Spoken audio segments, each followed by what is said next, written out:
नमस्कार, मैं हूँ स्मृति झा और आप देख रहे हैं द सूत्रधार। आज बात मकर संक्रांति पर। मकर संक्रांति एक मात्र ऐसा त्यौहार है जो संपूर्ण भारतवर्ष में मनाया जाता है। भले ही इसका नाम व मानने का तरीका अलग अलग ही क्यों ना हो। वैसे तो यह पर्व जनवरी माह की 14 तारीख को मनाया जाता है, लेकिन कभी कभी यह त्यौहार 12, 13 या 15 तारीख को भी पड़ जाता है, क्योंकि यह त्यौहार पूरी तरह से सूर्य के मकर राशि में प्रवेश करने के दिन मनाया जाता है और सूर्य सामान्यतः 12, 13, 14 या 15 जनवरी में से किसी एक दिन ही मकर राशि में प्रवेश करता है। सनातन पंथ में माह को दो पक्षों में बांटा गया है, कृष्ण पक्ष और शुक्ल पक्ष। ठीक इसी तरह से वर्ष को भी दो अयनों में बांटा गया है, उत्तरायण और दक्षिणायन। यदि दोनों को मिला दिया जाए, यानी उत्तरायण और दक्षिणायन को मिला दिया जाए, तो एक वर्ष पूर्ण हो जाता है। मकर संक्रांति के दिन से सूर्य की उत्तरायण गति प्रारंभ हो जाती है, इसलिए मकर संक्रांति को उत्तरायण भी कहते हैं। हिंदू धर्म की मान्यताओं के अनुसार इस दिन भगवान विष्णु ने असुरों का अंत कर उनके सिरों को मंदार पर्वत में दबाकर युद्ध समाप्ति की घोषणा की थी। इसलिए इस मकर संक्रांति के दिन को बुराइयों और नकारात्मकता को समाप्त करने का दिन भी मानते हैं। हमारे पुराणों में मकर संक्रांति मनाने को लेकर और भी कई आवश्यक बातें लिखी हैं जो आपको जाननी चाहिए। उत्तरायण को देवताओं का दिन अर्थात सकारात्मकता का प्रतीक माना जाता है, इसलिए इस दिन जप, तप, दान, स्नान, श्राद्ध, तर्पण जैसे धार्मिक क्रियाकलापों को विशेष महत्व दिया जाता है। यह भी माना जाता है कि भगवान सूर्य अपने पुत्र शनि से मिलने स्वयं उनके घर जाते हैं और शनि मकर राशि के स्वामी हैं, इसलिए इस दिन को मकर संक्रांति के नाम से जाना जाता है। पवित्र गंगा नदी का भी इसी दिन धरती पर अवतरण हुआ था, इसलिए भी मकर संक्रांति का पर्व मनाया जाता है और इस दिन प्रातःकालीन गंगा स्नान का विशेष महत्व होता है। जो लोग गंगा स्नान नहीं कर पाते वे पास के जलाशयों में प्रातः स्नान करते हैं। संक्रांति के कारण इस दिन बिना स्नान के खाना पीना वर्जित होता है। भगवान सूर्य जो है अपने पुत्र शनि के घर में जाते हैं। मकर राशि जो है शनि का राशि है, तो पिता पुत्र का मिलन होता है। एक महासंयोग है। वर्ष में एक बार जो है ऐसा अवसर आता है जब पिता जो है पुत्र के घर जाते हैं। उस रोज महापुण्य की प्राप्ति होती है। जितने भी मनुष्य हैं उस रोज स्नान कर करके दान पुण्य करते हैं, जो दान का करोड़ों गुना फल जो है जिसकी प्राप्ति होता है। ये पद्म पुराण में लिखा गया है। मकर संक्रांति का हमारे जीवन मरण से भी संबंध है। कहते हैं कि मकर संक्रांति को देह त्याग करने से मोक्ष की प्राप्ति होती है तथा वह व्यक्ति जीवन मरण के बंधन से छूट जाता है। पौराणिक मान्यताओं के अनुसार जो मनुष्य मकर संक्रांति पर देह का त्याग करता है उसे मोक्ष की प्राप्ति होती है और वह जीवन मरण के चक्कर से मुक्त हो जाता है। महाभारत में पितामह भीष्म ने सूर्य के उत्तरायण होने पर ही स्वेच्छा से शरीर का परित्याग किया था।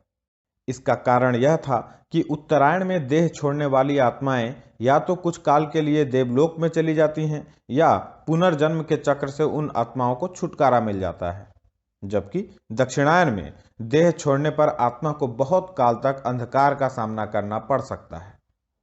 स्वयं भगवान श्री कृष्ण ने भी उत्तरायण का महत्व बताते हुए कहा है कि उत्तरायण के 6 मास के शुभ काल में जब सूर्य देव उत्तरायण होते हैं और पृथ्वी प्रकाशमय रहती है, तो इस प्रकाश में शरीर का परित्याग करने से व्यक्ति का पुनर्जन्म नहीं होता है और ऐसे लोग सीधे ही ब्रह्म को प्राप्त होते हैं। इसके विपरीत जब सूर्य दक्षिणायन होता है और पृथ्वी अंधकारमय होती है, तो इस अंधकार में शरीर त्याग करने पर पुनः जन्म लेना पड़ता है। जब सर सज्जा पर सोए हुए थे भीष्म पितामह, भगवान जब कृष्ण जब उनके सन्मुख हुए तो भगवान से भीष्म पितामह ने कहा, हे भगवान, अब हमको आवागमन से जो है मुक्ति दीजिए। अब हम संसार में नहीं आवे, हमको मोक्ष की प्राप्ति हो। विष्णु भगवान बोले, भगवान श्री कृष्ण पितामह, अभी जो है दक्षिणायन सूर्य है, दक्षिणायन सूर्य में आपको मोक्ष की प्राप्ति नहीं हो सकती है, इसलिए जो है कुछ दिन इसका इंतजार कीजिए। जिस समय सूर्य उत्तरायण हो, मकर राशि में सूर्य जाए, उस समय आप अपने प्राण का परित्याग कीजिए। भीष्म पितामह जो है 6 मास तक उत्तरायण सूर्य के लिए सरसज्जा पर सोए हुए रहे। जब उत्तरायण सूर्य हुआ तो भीष्म पितामह अपने प्राण को परित्याग किए। अब आपको बताते हैं कि हमारे देश के अलग अलग हिस्सों में मकर संक्रांति का त्यौहार किन नामों से किस तरह मनाया जाता है। संपूर्ण भारतवर्ष में मकर संक्रांति विभिन्न रूपों में मनाया जाता है। विभिन्न प्रांतों में इस त्योहार को मनाने के जितने अधिक रूप प्रचलित हैं, उतने किसी अन्य पर्व में नहीं है। हरियाणा और पंजाब में इसे लोहड़ी के रूप में मनाया जाता है। मकर संक्रांति के एक दिन पूर्व अंधेरा होते ही आग जलाकर अग्निदेव की पूजा करते हुए तिल, गुड़, चावल और भुने हुए मक्के की आहुति दी जाती है। इस सामग्री को तिलचौली कहा जाता है, यानी तिलचौली की आहुति दी जाती है। इस अवसर पर लोग मूंगफली, तिल की बनी हुई गजक और रेवड़ियां आपस में बांटकर खुशियां मनाते हैं, खाते पीते हैं। बेटियां घर घर जाकर लोकगीत गाकर लोहड़ी मांगती हैं। नई बहू और नवजात बच्चे बेटे के लिए लोहड़ी का विशेष महत्व होता है। इसके साथ पारंपरिक मक्के की रोटी और सरसों का साग का आनंद भी उठाया जाता है। ये पंजाब और हरियाणा की बात है।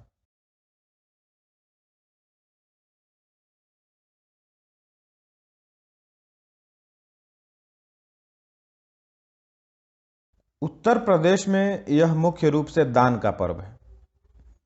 प्रयागराज में गंगा, यमुना व सरस्वती के संगम पर प्रत्येक वर्ष 1 माह तक माघ मेला लगता है, जिसे माघ मेले के नाम से जाना जाता है। 14 जनवरी से ही प्रयागराज में हर साल माघ मेले की शुरुआत होती है।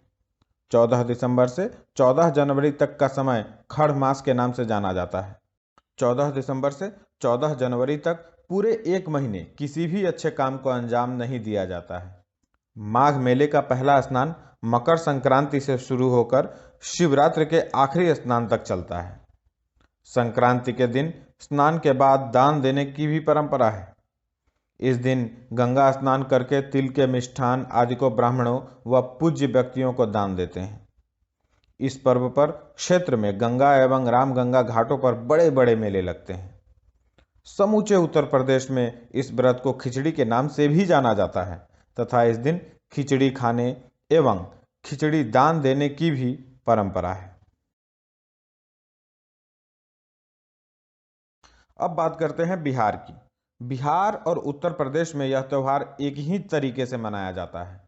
इस दिन उड़द, चावल, तिल, चिवड़ा, जिसे यहाँ पोहा कहते हैं, गौ, स्वर्ण, ऊनी वस्त्र, कंबल आदि दान करने का अपना महत्व है। सुबह स्नान के बाद पहला आहार दही चूड़ा अर्थात दही पोहा का लिया जाता है। साथ में गुड़ से बने तिल व पोहा के लड्डू खाने की भी परंपरा है। यूपी और बिहार की तरह बंगाल में भी इस पर्व पर स्नान के पश्चात तिल दान करने की प्रथा है। यहाँ गंगा सागर में हर साल विशाल मेला लगता है। मकर संक्रांति के दिन ही गंगा जी भागीरथ के पीछे पीछे चलकर कपिल मुनि के आश्रम से होकर सागर में जा मिली थी। इस दिन गंगा सागर में स्नान दान के लिए लाखों लोगों की भीड़ इकट्ठी होती है। लोग कष्ट उठाकर गंगा सागर की यात्रा करते हैं। वर्ष में केवल एक दिन मकर संक्रांति को ही यहाँ लोगों की अपार भीड़ होती है।